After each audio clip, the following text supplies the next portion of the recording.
What if your greatest impact in the world didn't come from what you built, but from how deeply you chose to serve?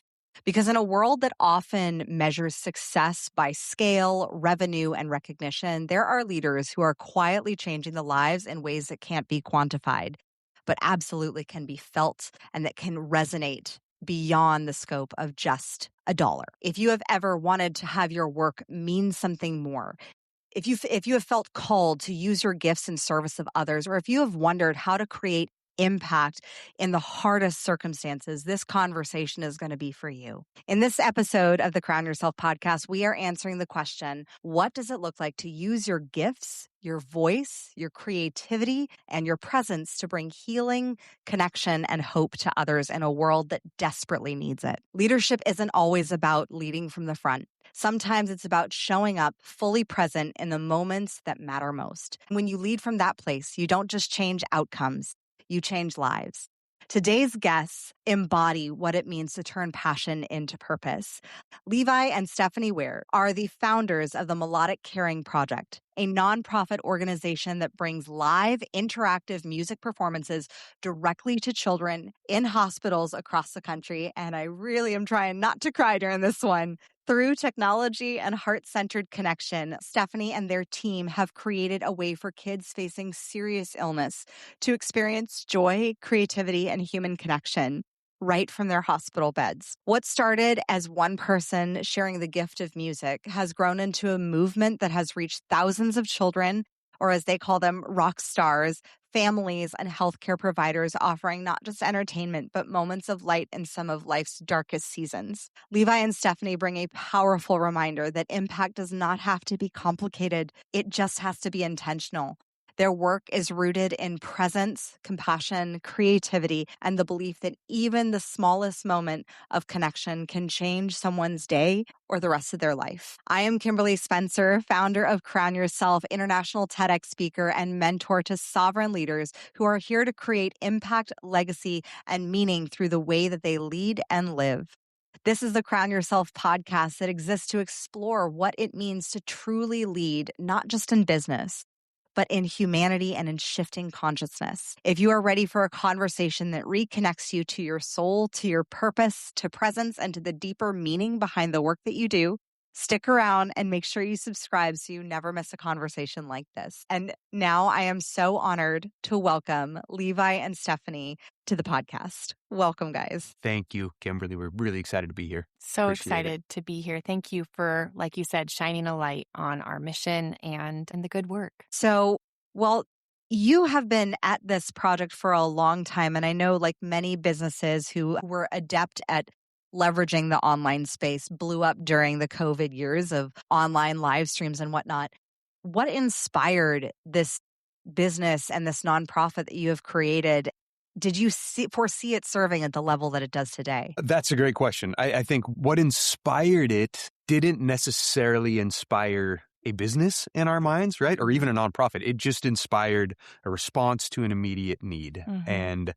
And then that response turned into the Melodic Caring Project. But what it was a local girl here from our community. We live in a small town in Washington State called Mount Vernon. A friend of mine who's a middle school teacher at a small school had a student who was diagnosed with leukemia, and it was a big diagnosis for a small school, right? And it was scary for them, for the class, for the teachers, for obviously Katie, the young girl that was diagnosed. She was 11 years old. And so Ryan, my friend who's a teacher, reached out and just said, hey, this is what's happening, right? I have this student. She is 11. She was diagnosed with a really heavy form of cancer. What can we do? And so we put together a concert to support Katie. And really the thought was nothing was virtual. Virtual in 2010 was really not much of a thought. Everything was in person. So we wanted to put on a concert that would let Katie know she wasn't alone as she was going down this heavy journey, right? Well, and Ryan really relayed that the students, the staff, the school, people wanted to do something to help, but nobody knew what to do. So that's why he reached out to Levi, knowing Levi plays music. His brother was in the band at the time too. And like, hey, what can we do to allow people to help. So that's kind of what stemmed. And at first that was the problem. And now the solution was, hey, why don't we do a benefit concert for Katie and her family so they don't feel alone and they know everybody's there to support them in person, and have them out, invite the whole community to be there to support them. Yeah, all her classmates, right? It's hard to know how to respond to something so heavy, And so taking the focus off of the illness and putting it on something that is more relatable, something that's fun, something that doesn't make people shy away from it, right? So that was the idea for the concert. Let everybody come. Everybody can just have fun and support Katie. And so we did that. We had 300 people gathered so that Katie wouldn't feel alone. And it turned out that the night of the concert, Katie was quarantined in the hospital to go through a bone marrow transplant and was alone. And was in isolation with her mom and was going to miss the entire, not just the concert, right? But the purpose, intent. Yeah, the purpose behind the concert, which was to surround her with love. And we had a computer just like this, and there was a coffee shop with an open Wi-Fi network. And we happened to have a live streaming account that we had never used, but had set up to maybe use for music sometime. And that night, we thought, well, we could stream it to Katie in her hospital room if she can't be here. And so that's what we did. We sent her a link. We put the computer on the edge of stage, played the show, and then looked into the camera and said, Katie, everybody in this room is here for you so that you don't feel alone. We just want you to know you're loved and you're surrounded by support. And then turned the computer around, and everybody in the crowd waved at Katie and sent love and sent, and we didn't think it would be that powerful. Honestly, we were disappointed that Katie couldn't be there that night. And then we called Katie in her hospital room, and her mom were both crying because the connection worked. The intent still came through the live stream, that she knew that she was loved. She knew that she was surrounded by support and her community. And after a long path of trying to figure out if music makes sense, for me, it makes sense because it's what I love. It's my passion. For Steph, it doesn't make a lot of sense from a business standpoint, which is completely valid. But all of a sudden, we found a purpose for music that was powerful and made sense, kind of from both aspects. And so that was the birth of Melodic Caring Project, though we didn't really know it at the time. Well, and it was more the purpose, not just for music, but what you wanted to accomplish with your music, which was helping others. And so, there's a lot of money that it takes to make music, to go and play music, and there's not a whole lot of return on it. And it does take you away. At this time, we had 2 small kids. It takes you not just doing your job and work, but then trying to do music on the side. It's just, how do you make it all make sense and make it work? So when this happened, it was like, okay, it all aligned between Levi and I too, of something I could get behind, and that this is like what he feels like his music, what he was created for, is to use his music for good and to help people. And this was an opportunity for that. So when this concert happened and we saw the emotional impact that it had on Katie and her mom, and not to mention everybody who came out felt like they were a part of something good. And that is something that we all need more of in this world as well. So when we saw that and felt that, we're like, wow, could we do this for more kids and families? Is anybody doing this? And so it started us down that path of research and development of every Friday. So he was doing construction. I was doing property management and bookkeeping. So every Friday, his parents would take our kids, because he was doing VA construction all over Washington State. So he was gone Sunday through Thursday. And then Friday, his parents would watch our kids, and we would sit down and go, okay, what do we need to do? Is anybody else doing this? A nonprofit. Okay, what does it take to make a nonprofit? Oh, you need board members. So then starting to reach out to your network, and slowly we built the foundation from there. And then before we knew it, people had really heard what we wanted to do and fully supported it. So his dad reached out to our local accountant and his local attorney. And before we knew it, we were a registered 501c3 nonprofit. And people were like, yes, this is your path. Go move forward. And so that's where we are at today, 15 years later. There's a lot within that 15-year span, but that's how it started. Over 15 years later, here we are today.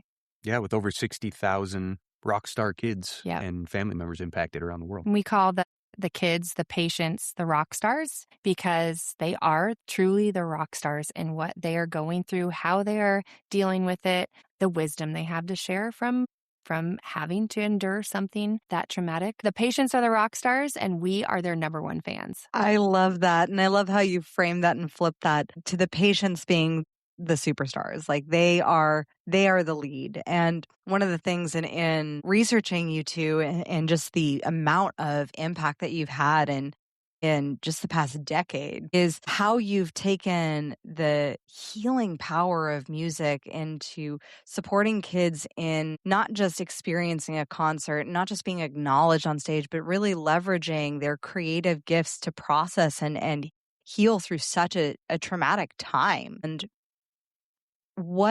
how did these additional pieces get interwoven into what you're building? Good question. I would say everything about Melodic has stemmed from caring the heart, and it's happened very organically. So as we've grown, it's recognizing, actually, it's just doing, really. And they want to sit down and connect over the phone with Levi.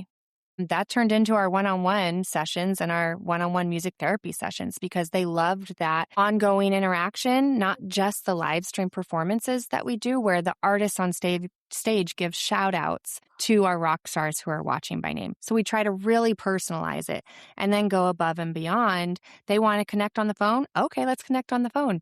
Or connect on the computer on Zoom now. Those are our one-on-one music therapy sessions. Even deeper, it's them being interested of, how do you make a song? What is that song about? All these questions, then go, wow, okay, well, you could probably make a song. And so you can probably speak to this more. It's developed into these really therapeutic and healing songwriting sessions that we do with the rock stars as well. So that's been one of my favorite things to watch, the process and that healing that comes with them really recounting everything they really did go through in a healing way and embracing it and going, yeah, I did go through that, but it's empowering them to embrace it and recognize the hardship, but also the triumph, the victory. There's all of these names are coming because there are actual names of songs, but you could probably speak to it a little bit more too. Yeah, I mean, I think to answer your question directly, these, like Steph's been saying, these other programs came out of really the intention that went into just connecting,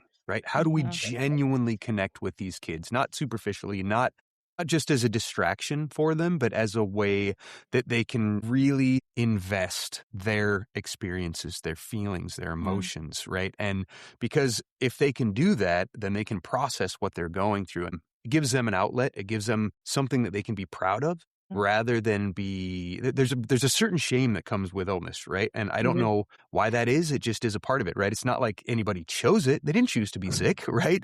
But they're still, because they're separated from their peer group, from their support system, there's kind of almost like a shame or a guilt that goes along with it. And when you give them the opportunity to put all of those feelings into a song that they can share and be proud of, and it gives them access to the hurts and the difficulties and even the triumphs that it's hard to process, then it gives them tools to deal with it. And like I say, and then something they can be proud of when they go out and talk about their scars and what they've been through. And so, yeah, like Steph said, that really came out of just genuinely connecting with the kids. And specifically, we were partnered with Swedish Medical Center in Seattle for years. And I used to round and just stop into rooms of kids and play songs for them and just help them through their situations. And there were so many incredible connections that came through the music, right? Using music for something so much more than entertainment, which was always what I felt for me music was meant for, or could be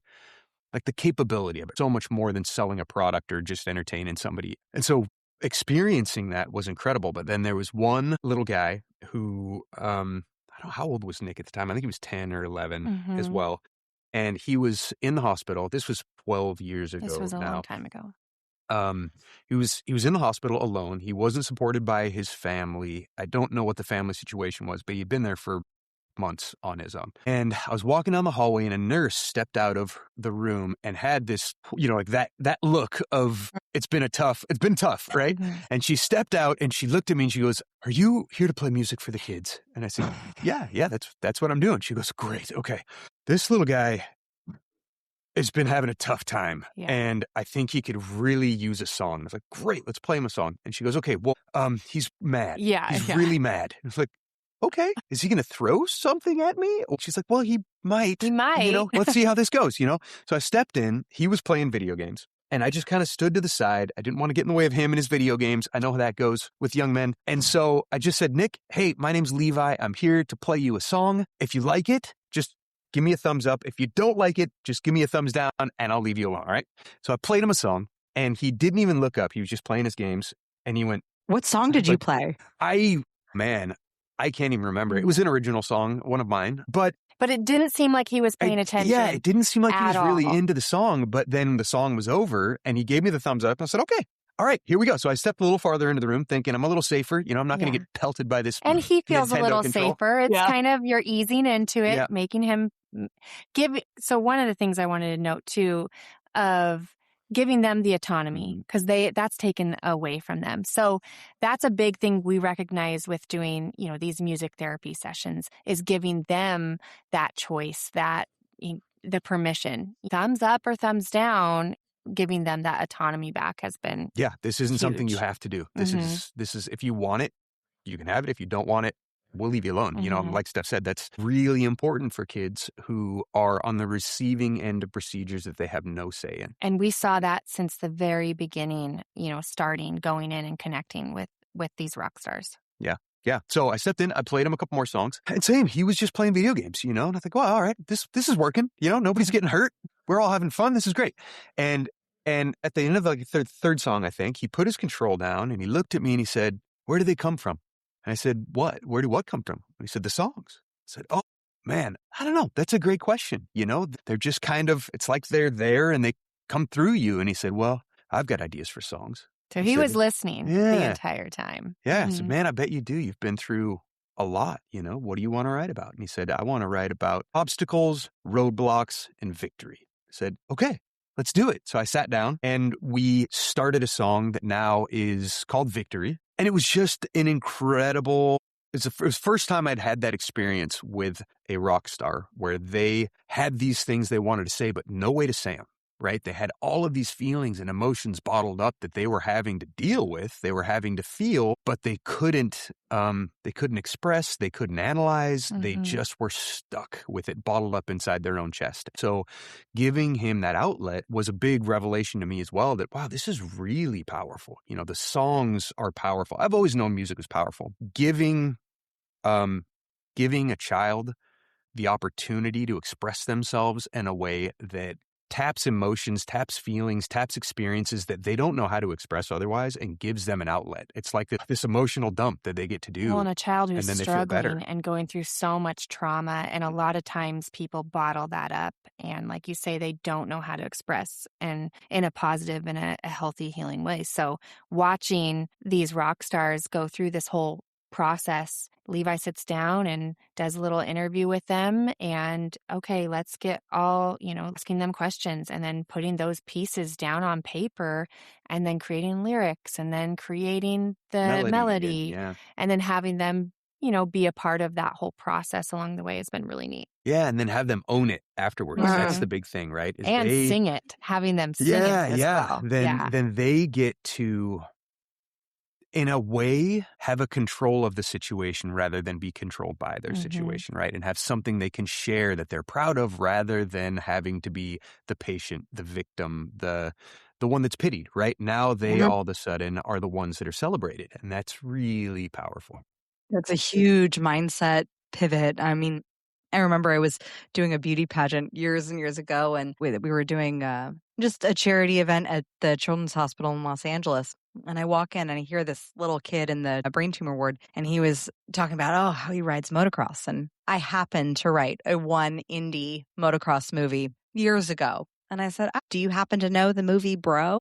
And his mom turns and goes, "That's my favorite movie." And I was like, what? That was such like a God moment. I was like, there's no way I That was the universe working in divine order, because that experience, I got to connect with him on a totally different level, connect with their family on a totally different level in a way that like I never would have had connections to motocross riders and people like that. And it was so funny. His mom told me, she's like, yeah, his doctors don't really want him riding motocross, but she's like, he already has a brain tumor. So like, what's the worst that can happen? And so just being able to give that gift of letting a kid be seen and have something to hope for and have something to aspire to and something to live for rather than just being in that mindset of things happening to them. Yeah. How have you translated what you've learned working with all your rock stars into how you parent your kids? That's a really great question. You want to start? Well, okay. I mean, we both have definite feelings about this, right? I mean, this has been a big part. We both believe very strongly that your values have to be lived, demonstrated, right? To try to impart your values of compassion or love, on others with words is almost pointless, And so that's what we always wanted for our kids, to be empathetic, to be compassionate, to be loving, right? To be invested in the world around them, not just participate, but how can you make any situation you walk into better for your presence being there, And that's what Melodic has been in a big way in our family, is a way for us to demonstrate that your actions, your intent with your life, and the way you interact with the world around you is huge. And Melodic is a way for us every day in real, tangible ways to bring comfort, to bring peace, to bring love to kids that feel forgotten, feel unseen, feel like they've slipped through the cracks. And it's not just the kids, right? That spills over to the parents. The parents feel exhausted. The siblings feel left out. So as we love the rockstar patients, a big part of Melodic Caring Project is we don't just support the patient themselves, we support the siblings as well, because like I say, they feel forgotten, they feel overlooked. The parents feel exhausted and like they can't cover all the ends. They don't know how to bring happiness or joy to their kids in the middle of needle pokes and nausea and vomiting and pain. And so when we can step into that situation and support the whole family, not just the rockstar patient, then everybody is in a better place to love and support each other, And so our kids have been a big part of that. They help at all the events. They're integrally a part of Melodic. But when we launched Melodic, our two oldest, we have three now, our two oldest were 1 and 2. So they were very young, right? So this has been just a part of the fabric of their family experience and the way they've grown up. Yeah, and I was going to say, I 100% agree. We pull them into it. It's not something we are doing. It's something we all are doing. And it's been such a great example. Well, I like saying it's our faith in action. So it stems from our faith, but we both are not big on preaching, right? That's not how we do that. Everybody's had different experiences growing up with religion and churches and all of that. And this is really our faith in action. And we wholeheartedly believe that, but it's also in a larger scale of it should be action. Whether it's faith, whether it's your core values, whether it's what you believe in, whether it's any of that, it should be shown and displayed in your action, not just your words. And so that's been a big part of allowing the kids to be a part of this and be a part of it with their action too, coming out and running a camera every year. Since they're little, we have pictures of them coming to our annual gala. And Judah, our son, who's 16, is there. They leave at like 4 a.m. and we don't get done until like 11:30 at night. So they're there, they're putting in the setting time. Up, they're tearing down. And they love it because they have connected personally with the rock stars. They're on text chains with some of the rock stars. And it is building in that compassion, that empathy, and the interaction with others and guests too. It's connecting with good people is another really great part of Melodic that I love bringing our kids into.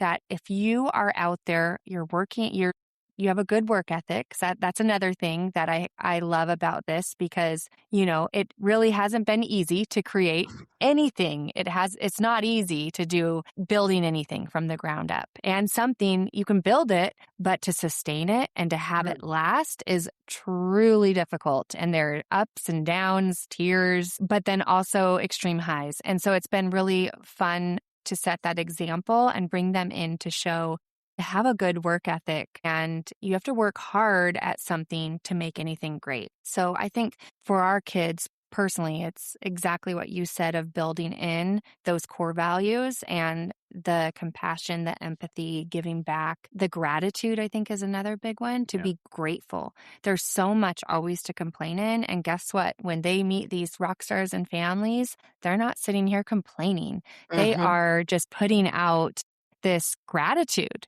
for all the little things that they have. So that's been really neat to see the gratitude and to help guide them in choosing gratitude through their lives as well. Yeah, I think that it's something that is so important in raising, because my husband and I, we integrate our kids into our businesses as well, not nonprofits, but and just also recognizing like, how does this serve just beyond your own pocket? Like, how is this serving the community? How are we setting aside money to donate to the charities and causes that we care about? And when our he's now 8, but 6-year-old started his first business making sandwiches, we asked, how would you like this to serve beyond just the people who get to eat your sandwiches?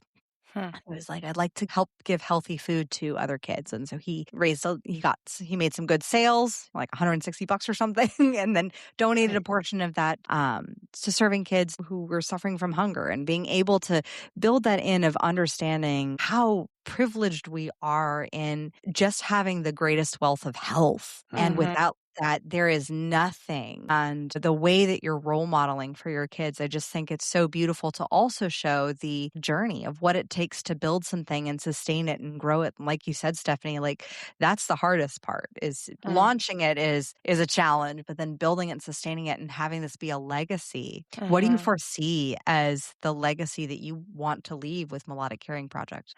Well, this is something you asked earlier, if we ever saw it growing to what it is. And from the very beginning, we knew this was bigger than us, and we wanted it to be bigger than us, and we want it to outlive us. And so that's the goal with us for our legacy, is putting as much good out there, supporting as many kids and families, allowing others in to be a part of that and get involved in that community of doing good for others, and just have it, like I said, outlive us. We want to see this go on, whether it's us that continues to do it or somebody else. It's too good not to, and the impact is too great. So it would be so sad to see like truly go away if we were not able to do it. So that is our hope. That's our goal with Melodic. Yeah, I think another thing, you said it in the introduction, right? Small acts are really powerful. And we live in a unique time where people are feeling overwhelmed, they're feeling isolated, they're feeling removed, they're feeling just disconnected from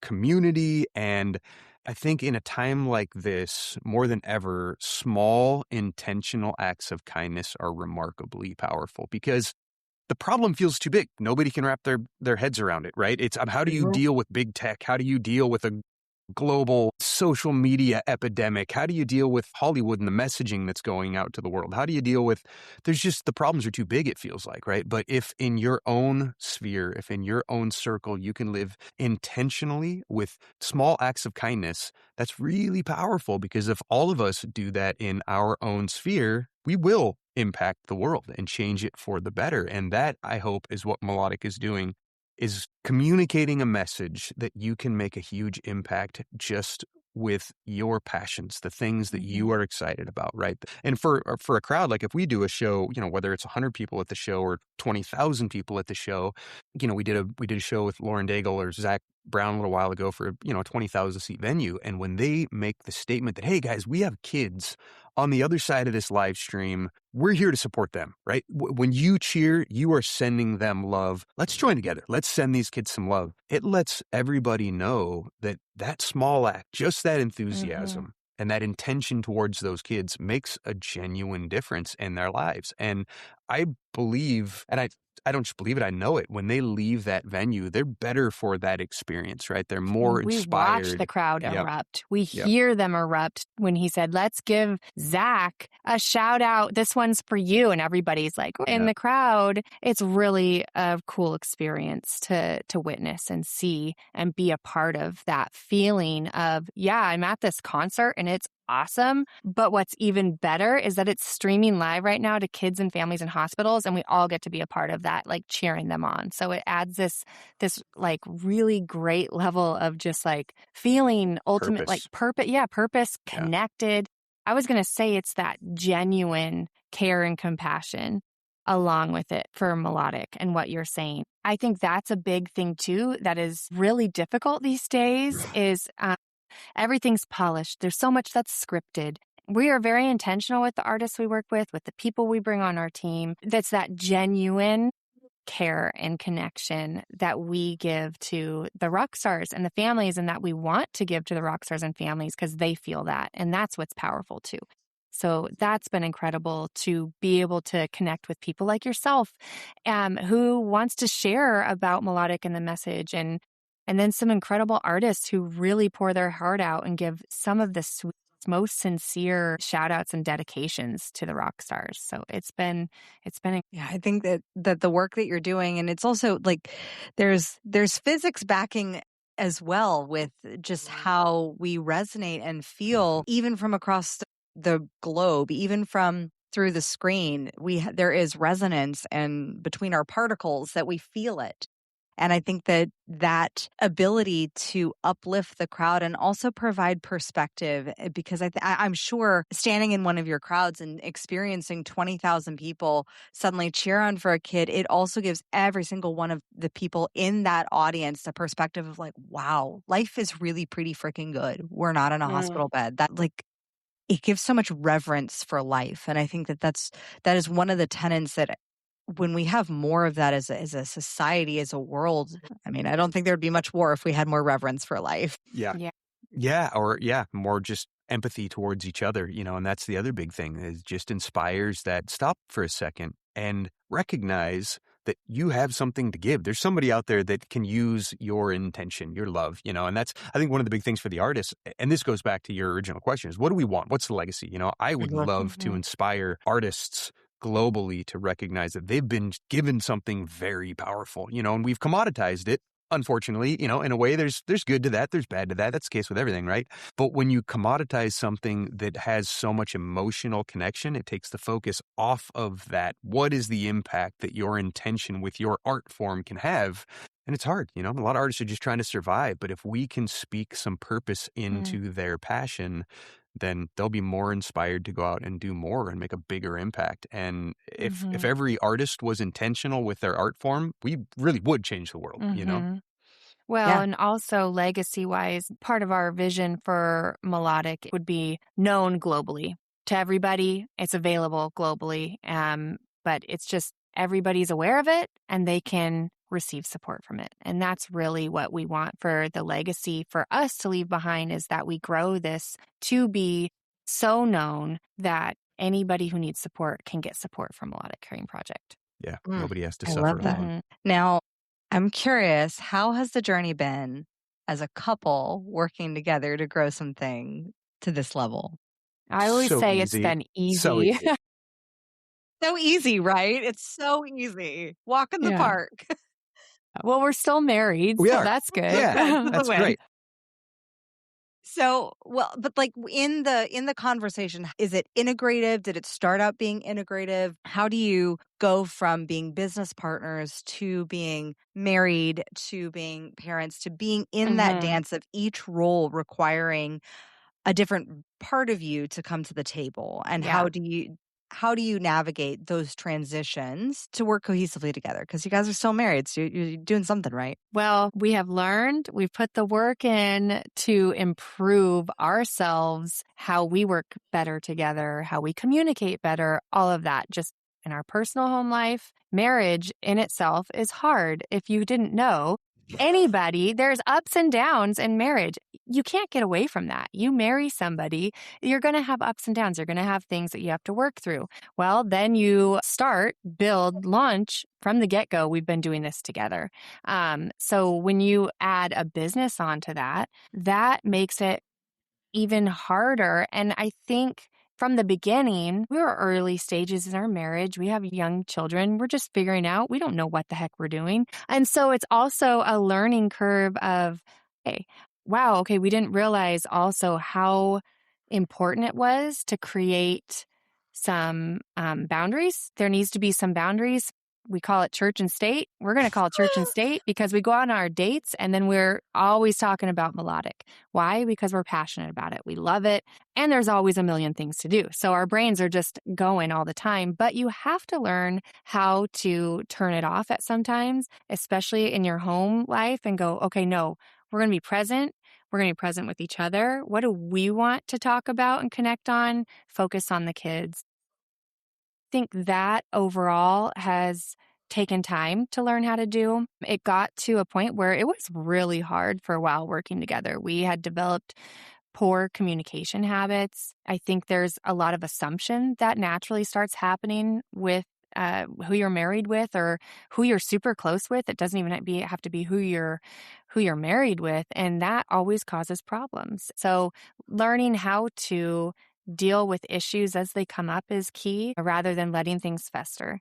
Learning how to bring those issues up and communicate that in a healthy way is important. We've had to go to counseling for our marriage of how do we communicate better because we were just like butting heads. And in the end, it's a perspective shift, too, of you're on the same team. I want what's best for you. I know you want what's best for me. It's not you against me against you in any of it. So how do we get back on the same page? And that is the starting point. I think overall, if there is anybody listening, of the starting point is to recognize that you guys are on the same team. And if you're not, well, then there's some problems there. But that's the goal, is to recognize that perspective of we're on the same team and figure out, okay, well, what do you need? Might not be the same thing that I need, and vice versa. And then figure out how to do that together.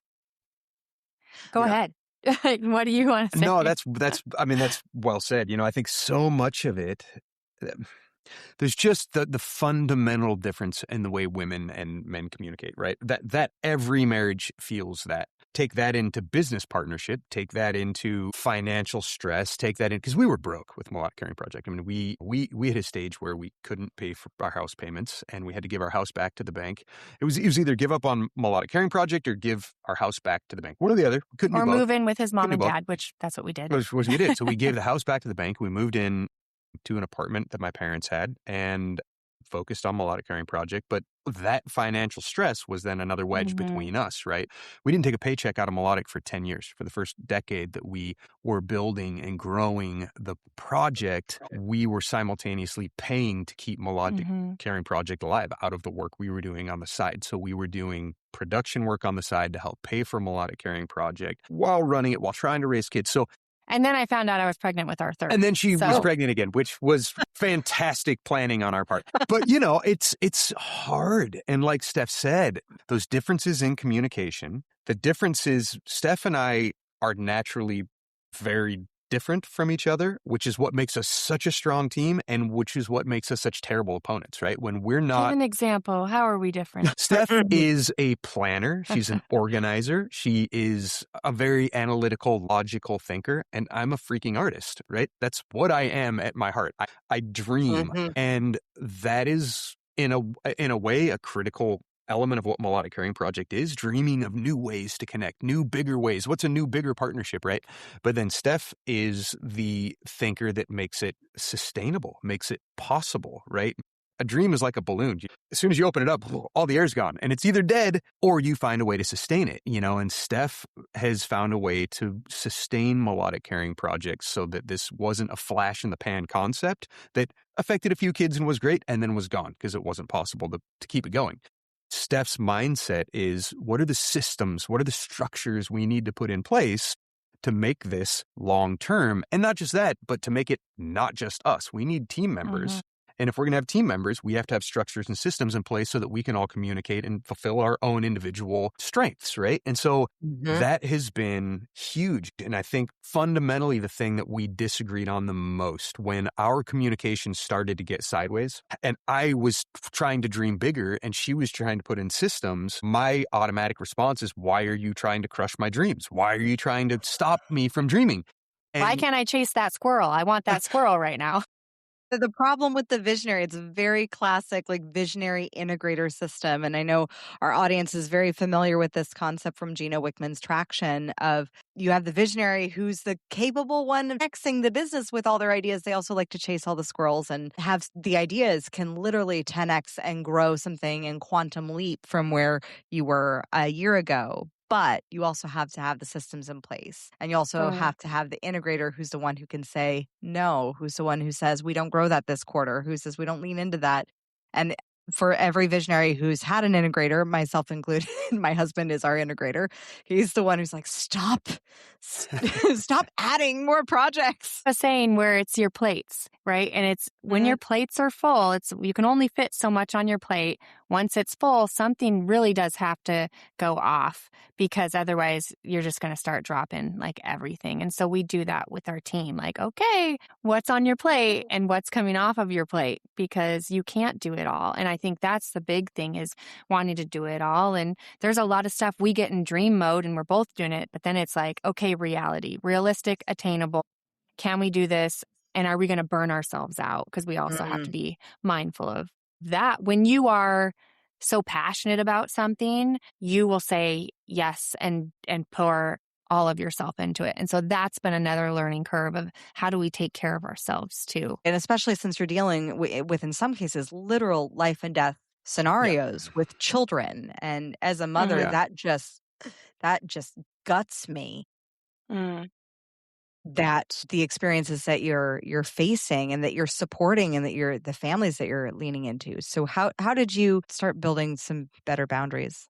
Trust, and this is a big thing, is humility, which every good marriage is built on, trust and communication. And it took us, like Steph said, we got to a point where our communication was broken to the point, or we had built enough bad habits that everything felt like an attack and everything felt like a confrontation, right? Rather than trusting that, wait a second, you're not saying this because you want to fight me. You're saying this because your opinion has value. Your perspective. And you're bringing something that is going to better us as a team. And it took us going to counseling, learning to disarm and take that confrontation out of our communication. And once we were able to do that, take the confrontation out of it, then that allowed, I think, both of us to see the value that each other are bringing to the table, right? And go, holy smokes, I know I can't do this on my own. That is the most plain thing in the world, and what she brings is something that's so critical to not just the organization, but to my life, to our marriage, to our dreams, to our children. But it takes stepping back, de-escalating, learning to communicate, opening those channels of communication again, and then trusting that, man, maybe it's that you're the perfect partner for me. But it really has become that, and it's not been an easy journey. It's been a really difficult and a touch and go journey, to be totally honest. There's multiple points where we both thought this can't continue. We can't continue to do this, whether it's a financial burden, whether it's the stress between our marriage, whether it's that we always said from the start, if our kids ever feel like they're coming in second to the kids that we're supporting through Melodic Caring Project, then we're off, right? It's constantly being intentional with where we're devoting our effort, our energy, our trust. And we've learned through the years, we've had so many people say, oh man, you work with your wife or you work with your husband. I can never do that. Everybody can do it, but it's not easy. And I think oftentimes we choose the easy route, and if there's, and almost always the path of least resistance is also going to be the path of the least fulfillment, And so what's incredible about this project is it's been really difficult, but Steph and I from the start said we want to live an extraordinary life. That was one of our commitments to each other. We want to live an extraordinary life. And difficult. It's a difficult journey. Gives you a lot of gray hairs. But man, but so much, just the number of days that we have been able to celebrate together. Yeah. What we've That's been a thing we've struggled added. through, what we've accomplished has been so good Yeah. for us and for our kids, right? We celebrate as a family because Mhm. we know that this is something that it took all of us to accomplish. And I'd say to add on to that, what we started doing, I want to say at least 5 years ago now, is doing a strategic planning retreats. And we started it's a founders retreat. And so, getting the big stickies and we place them all over the windows in our house. And really, because we're married, there's two sides to it. So we always start out with, we kind of go away from each other. He takes his journal, I take mine. And what do you want? What do you want for your life? What do you want for this year? What do you want, like, overall, personal, professional, side by side? And then we meet back up after we're done and we compare and see where we're aligned and where, hey, you want something different. And then we start from there too and go, okay, well, how can we do this realistic and attainable? And is this year 1, year 2, year 3? Is this, we start mapping it out. And so it helps to give more of that roadmap of how to accomplish all the things that we want personally in our lives, what we value, too, and what we want for our kids. So there's all sorts of things that end up on there. And it's been really neat. And then every year when we do this whole thing again, we compare, what did we say we wanted to do last year and what did we do? So we do a review and we put check marks and we're like, all right. And we pop the champagne and we celebrate the wins. And then we recognize the areas that we missed on and go, okay, well, then we call them learnings and you learn from it, or it's just not a part of the path anymore. So that's been really helpful of getting us on the same page too. So we're not fighting each other throughout the year. It's like, hey, this is what we both said we wanted for this year. And if we add this, because it's so easy to add things. People ask you to do this. They ask you to be a part of this. And unless you put down what you want for your life and what you want to accomplish, even further past a year, right? What do you want in 5 years, 10 years? You're not going to get there unless you acknowledge it and you put steps in place to get there. I think it's so common for people to just live and get caught up in that rat race, right? And never to stop and think and be intentional about what do you want with your life? What do you want to accomplish with your life and with your time, right? Because that is all you have is time. And if you're wasting it, then, you're wasting your life. And I think, it's not just things. It's not things, right? It's all of it. You put everything down. Well, We're and working on relationships. It's cliche, but that idea that if you aim at nothing, you'll hit it every time is so true, right? And so Steph brought this because this is her skill set, but it was actually, we went out with some friends and went back to their house and they had these sticky notes all over their walls. The large ones. What are you guys doing? And they said, oh, we're planning. We're like, I love that. What a concept. Yeah. Wait, you can plan your life, And so we went back home. We didn't plan any of our 3 children, by the way. So, this gives you a little glimpse into the planning before. Yeah. Our planning was a little like, well, we could try. Let's see. What Ours was, could happen? okay, I guess this is happening. When my husband and I did start dating, I did say, if you want to be with me, you have to want kids. And he was like, yes. So we did intentionally plan out what we were going to name them. Sure. Hey, there all you right. go. Not really whether we would have 2.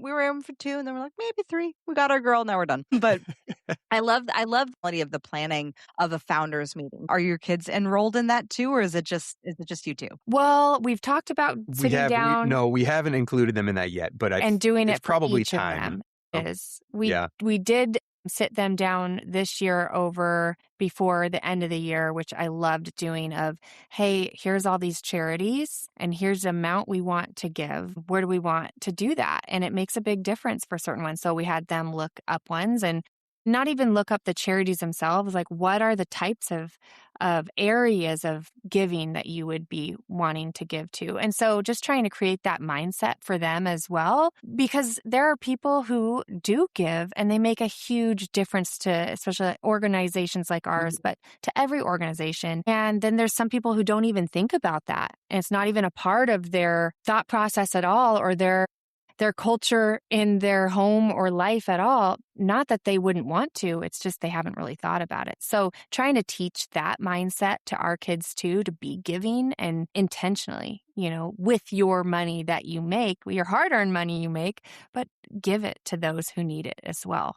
So that was really neat to do with them. A mindset of contribution. And I love what you said, Levi, about, that people kind of drift through life. And one of my favorite books is Napoleon Hill's Outwitting the Devil. And in that book, the devil has a conversation. It's very interesting. I prefer the audiobook if you have never heard it, because the audiobook gives a voice to the devil. It's very interesting. And the devil talks about the biggest, easiest trick that it has up its sleeve is the concept of drifting, of not being intentional with intentionally directing your life. And directing how you want your family to be, and how you want your relationship to be, and where you want your business to go, and where you want your contributions to land. And I love how you've built and structured over time. And I love the fact that you're sharing how it was built over time. Like, a lot of times people think, oh, well, now that means I need to have weekly family board meetings and yearly annual planning meetings. And I need to add all of these things on my plate to build structure, and just pick one and to help support in building the structure. And then as you get more structure built, then you can re-architect. Yeah. But starting with one, what was the first system that was the easiest for you to implement? Okay, something that was probably the most mind-blowing was one of the first activities that we did. One of our board members was like, well, what all do you guys do? We didn't even have job descriptions for ourselves. And so we didn't realize how many hats we were wearing. We knew we were overwhelmed and we were exhausted. But that was one of the first exercises that he's like, well, you guys need to write down every single thing that you guys do. And we started putting them up and like, oh yeah, I do this too. Oh, yeah, I do this too. And just doing that exercise to recognize all the tasks, especially when you're just starting something and you haven't had the ability to bring on team members yet. Mm-hmm. So you put everything down on paper and it's really mind-blowing to see, wow, you're doing, because you are. If there's two of you, you're doing everything. If there's one of you, you're doing everything, and it's too much. And then he said, okay, then you take and put them into the buckets of, here's the ones I love, here's the ones that I'm good at, and then here's the ones that I don't want. Put them over there, and these are the ones that you want to delegate. Or here's the ones that I do like doing, but I don't do very well. And those are also ones that you should look for somebody to do things better than you. When you're looking to do hires, ideally, great, get somebody that can do things better than you can. And that's been a piece of advice that's been told to us too. So I think that was probably the very first step that we did. And then, like I said, combining work life and marriage, it was to get us on the same page. And overall, it was sitting down and putting together, what do we want for life and what do we want for professional? And I can tell you, going back to that first one, we reviewed it and it's just like, get a breath. It's like, find time. Balance. We need balance. We need home life. We need reprieve. We were so just utterly overwhelmed and exhausted. So it's really interesting to go back because we keep records of all of it. And I take pictures of the big sticky notes and everything too. So it is fun to go back and go, wow, look at how far we've come and how it started. And it doesn't start with this big grand plan. You build it and you grow it step by step. So I love what you just said. We've been talking about this a lot, is you have to just start. If for anything you just pick one, great. Do that one because it's better to start. And then you can go from there and build from there. Well, yeah, you can build habits. I mean, so the thing is, I was not raised in systems. I was raised in chaos in a way. Me neither. And so it has its advantages. There's beauty to that style of living, of traveling, of whatever, right? I don't need a plan. I'll just roll with it and I can be happy or roll with whatever happens. The problem is it's not sustainable again, and so one of the first systems that Steph started to put in place for us was to document the things that were repeated tasks, right? Things that, okay, these are things that we have to do every week, things we have to do every month, things we have to do every year. Let's put these down so that you don't have to, if we can clear those out of our minds. Work smarter, not harder was paper, the tagline for the year. Then we can just start checking them off as we accomplish them rather than having to try to keep it all in our minds, because we could not keep it all contained in our minds. That's part of how we felt so overwhelmed, right? Was just the chaos in our minds because we were trying to keep everything was a mental practice, so Steph started to put it on paper. So it became something more analytical. We can just look at it. And then when it's on paper, you can also look at it and go, now that I'm looking at that, is that necessary? Do we need to do that? Right. And we could start eliminating things that were unnecessary or were just busy work and start focusing on the things that really mattered. Yeah, so prioritize. Yeah. So Steph started to put those types of processes in place with Excel spreadsheets and just documents and creating a strategic plan doc and then building it as we continued to refine it over the years. And it is important to document. You can have a ton of conversations, and if you don't write things down and you don't document it, you have nothing, you're not going to remember. And the important thing is to look back and have that be your North Star and your guide and go, what did I say I wanted to do? And am I doing it? Because if I want to get here, I have to follow that. So I think, that was one of the biggest things.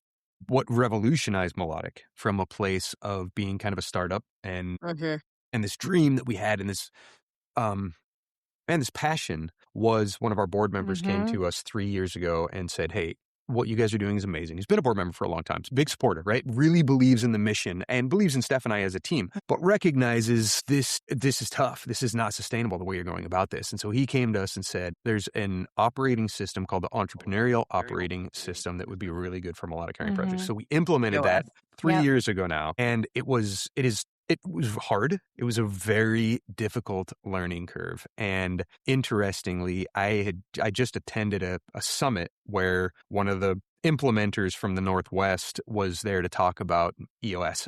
And I talked to her before her presentation and she said, hey, we just implemented EOS in our nonprofit a couple years ago. And the first thing she asked is, oh yeah, how many team members did you lose? And I thought, holy smokes, how did you know? 'Cause we lost 50% of our team when we implemented it. We have a small team, but still, like 50%. It was still major impact. And the thing is, EOS is built on a system of transparency and reporting and accountability so that when you set goals, you have benchmarks and things you have to accomplish. And if you don't accomplish those, the whole team sees that, hey, we're off track. Why are we off track? And a lot of team members don't want that kind of transparency and accountability because it shows that they're not accomplishing their tasks and they're not working, right? They're not benefiting the organization in the end, and they don't want that, right? And so it's really critical, almost as a litmus test for the team that you build. If they don't want this, if they just want you to trust, why don't you just trust me? Bad sign, bad question, bad, everything about that shows problems.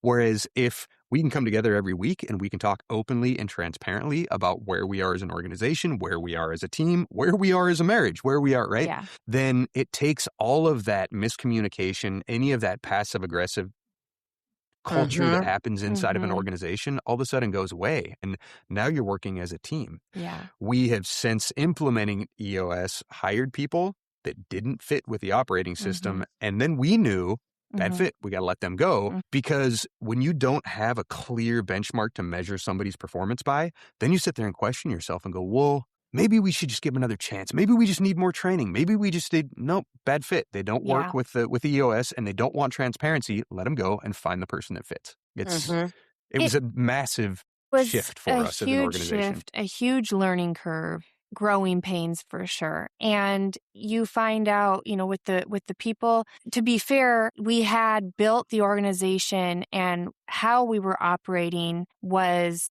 built in. That builds expectation too. So if people aren't willing to change and grow with the organization, then they have to go.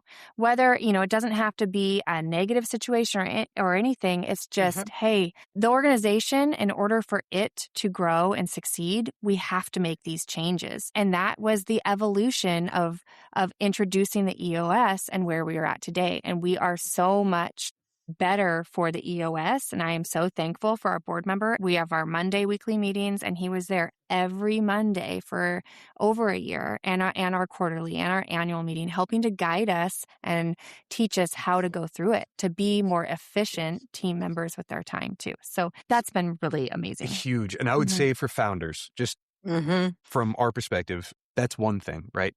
Get a system in place that takes that pressure and weight off of you, especially because if you're a founder, then probably you're surrounded by your friends, which is beautiful. There's a lot of beauty in that. But the problem is that comes with a lot of expectation, comes with loyalty. Not loyalty problems, I won't say, because it's critical. You have to be loyal to your friends. But if your organization and your mission outgrows what your friendship is willing to provide from a work standpoint, you have to have something to measure it by that draws a clear line. This doesn't work anymore. Listen, I love you. I appreciate all you did to make this possible to this point. But this organization needs something more now. And if you don't want to do it, I understand. You go, we'll find the people that need to do it, right? But to be tied to loyalties that don't serve your end goal is That's been really hard. difficult That has thing. been a challenge. The other thing I will say is celebrate. Because when you found something, you set goals and you're grinding and you're struggling to reach those goals. And inevitably, it's something in a founder's mindset. You reach that goal and then you go, great. And you set another goal that's bigger. And you forget to stop and go, Hey, we just did that. yeah. Oh my gosh. Pop the we just champagne. made that happen. So that's a common phrase around here now. You have to stop and It's celebrate. a very common phrase at our house too. Okay, there you go. Yeah, I think Well, celebrating. we'll be at your house next then.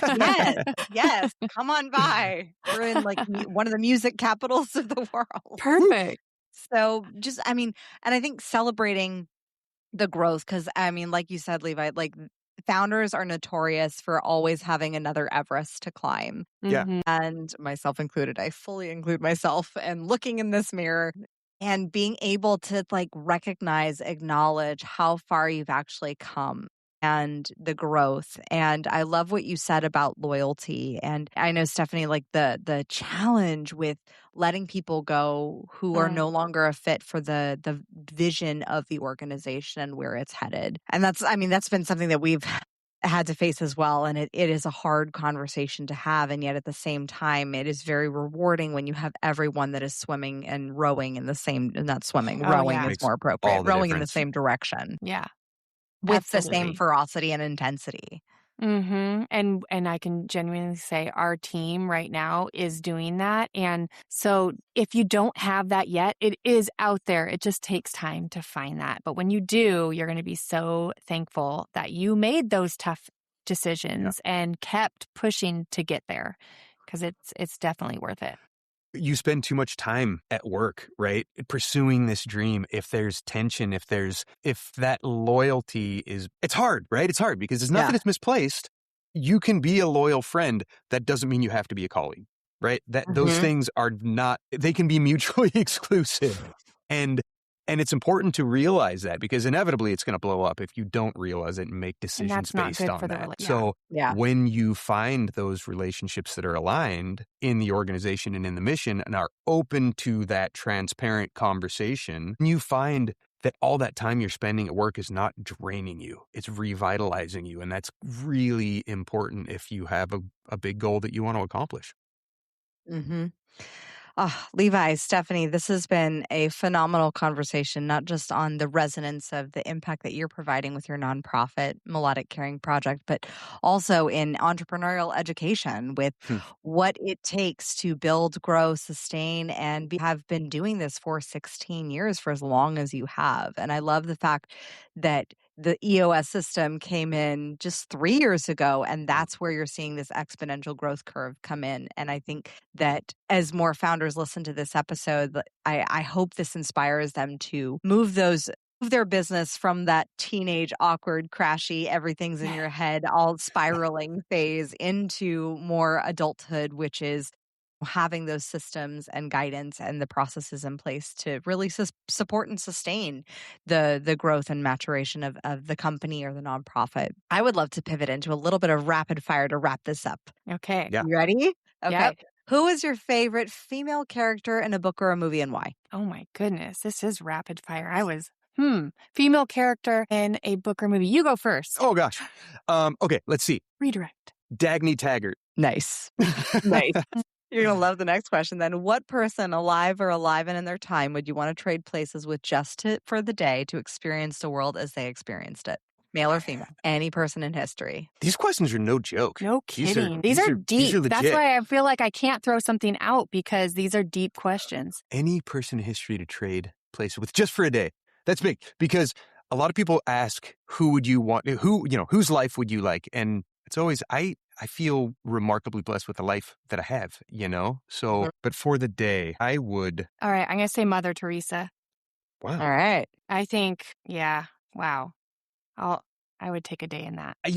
It's funny. I'm going to go a totally different direction. If it's something that I get to take into life now, I'm going to say my grandpa, because he, one, Love had that. such an impact on me, but two, lived such a wild transition, not just for his life and his family legacy. Like, he's the one that took our family from a tough, rough place, right? Where he came from a broken home and there was a lot of abuse, and it was him and my grandma that decided, we're not going to do this. We're not going to repeat this cycle. And so he changed the future for our whole family. And, they were the ones that kind of discovered faith and built their life on a foundation that gave them a guide through all of those difficulties. But two, his memories go back to just far enough that it's like pre-industrial revolution to now. And we live in such a wild time, right? Like, the world has changed so much in the last 100 years. And to be able to look back 150 years and see, wow, I think would be a really wild perspective. Amazing. What is your money routine? So this can be money how routine. often you look at your P&Ls, to the energetics of how you open up your bank account on a daily basis, or My however often. routine is to turn to Steph and say, where are we? No. Well, I mean, I look at it weekly in tracking, but we look at it weekly just because we have that EOS system now. So we're tracking our revenue. I think from the money standpoint, I check, our budget and bank account and all of that. So it's weekly. That's a part of my role. For Levi, I'd say that's probably appropriate. It's even on the spreadsheet, but he'll still text me or ask me. Awesome. And lastly, what does it mean to crown yourself? That's a great question. Okay, so I'm just going to say one thing I love about the show, and the way you phrase the questions and the way you phrase the introduction feels like it's in opposition to the idea of crowning yourself, right? Because everything you talked about was very outward facing, not inward facing. And I think that is, maybe that's a secret, or maybe that's the key in some way, shape, or form, is that being intentional about doing good for others, being humble in the way you approach others, being humble in the way you approach each other. The best thing you can do for yourself is to be intentional about loving and caring for others. And if you do that, you will feel crowned. You will feel, there's something amazingly self-defeating about only focusing on yourself. And if you want to wear the crown and be the leader, then, it's funny. I had a friend tell me once, and he was talking about church, and he was saying the only people that are qualified to speak in front of people are the ones that don't want to be there. They have to be dragged up to that position, right? And in some ways, I feel like that's kind of the same here. It's the ones focusing outward is somehow the best thing for you, for yourself, and that's one of the things we've learned through Melodic, is that the work we're doing, it's all outward focused, but somehow we have an incredible benefit from it. Just having that purpose in life and the relationships that we connect through, I think that's what it is for me. That's what it means. What about you, Okay. Stephanie? So I think it comes, and just thinking of just our leaders around the world, whether or not it's the past 20 years, 10 years, like if you put yourself in that leadership position, like you're saying, I think that you have to be prepared. You don't know what you don't know on some things, and you're not going to understand everything, but you should be trying to look for the good to support everybody, the whole, not just what's known or over here. And so I feel like that would be something that if you're going to crown yourself, like you have that responsibility to take care of everybody. You might not agree with what they're doing over here, but they're your responsibility too. And I think that is so often in our leadership in the past, however many years, there's just a gross mispower of leadership from one side to the other side. And shouldn't it be for everybody? And so that should be, no matter what side you lean towards, if you have that leadership in that area of power, that you go, okay, this is how I got here, but now the responsibility is to take care of all. And so I think that would be my answer is servant leader. So a servant leader of everybody, not just the ones that align with yourself too. And that's a big responsibility, and to show kindness And that kindness, I don't know, I think crowning yourself also is, I think on a flip side of being kind to yourself, I guess as a woman too, and as a girl, like speaking to other women or girls out there that I've had these conversations with my daughters is we are our own worst enemies sometimes, and be kind to yourself and don't tear yourself down. Prop yourself up, not selfishly, but to do that in a way to build in. I don't know, you don't like watching other people tear other people down, but you are quick to do that to yourself sometimes. So I think that would also be like crown yourself of be kind to yourself as well. Heck yeah. I have just thoroughly enjoyed having you two on. You're embodied in your servant leadership. You truly have such a passion for what you're creating with Caring Project. And for all of our listeners, if you are wanting to get involved, if you are wanting to support these kids, if you are or know some big famous artists that you think that should be connected with Levi and Stephanie, head on over to melodiccaring.org and connect and just click the tab that says get involved and get involved with what Levi and Steph are building, because this is truly a ripple effect that is going to serve so many kids. And I just say this as a mother, like what they are doing for kids in hospitals is one of the greatest gifts for them. And so, as always, my fellow sovereigns, own your throne, mind your business, because your reign is now. I'll see you in the next episode.